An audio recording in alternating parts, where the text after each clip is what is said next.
want to know what was wrong with it. And I want everyone else to know as well, even if there are new prospects, even if they're just in the industry overall, because these are real challenges, right?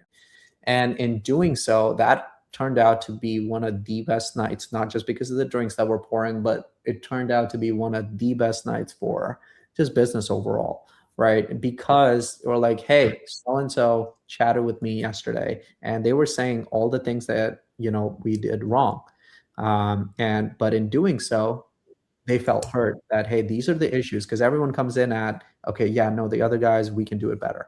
Whereas Yeah. we come in at, no, there are going to be problems, but here's how we've solved them. And I think having that person that critiqued it the most and saying, well, how did Igloo solve this? Or how did, so and so solve this? I think that was the most important part. So yeah, the bar tab was crazy for me, but at the end of the day, it was definitely worth it, because I owed the guy drinks because that property went through a lot with us.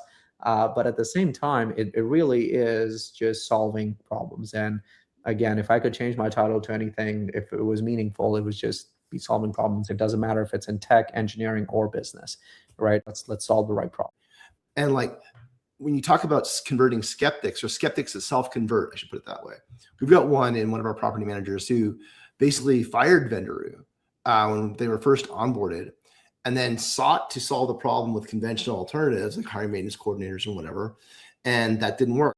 And and she became a vocal proponent for Venderu, specifically because she had actually gone through the period of like the low point of not being happy with the solution and specifically the decision, and then ultimately arcing upwards when all the other alternatives were unsatisfactory for the goal she was seeking to achieve.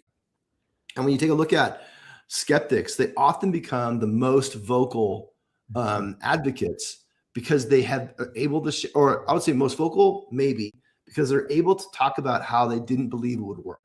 And that arc, that plot line is really compelling to listen to, because you could hear the complication of the previous state. And that complication really resonates with a human being from a listening perspective. 100%. And we will remember, actually, hey, there's this story of this customer. They tried out Igloo and it didn't work out, but then they went back. They didn't believe it would work. And then they believed it. And it was like, oh my God, I hired Igloo as an example, and just to please my boss, there was no way it was going to work. I didn't believe it at all. And then all of a sudden it starts ticking, ticking, ticking, ticking, ticking.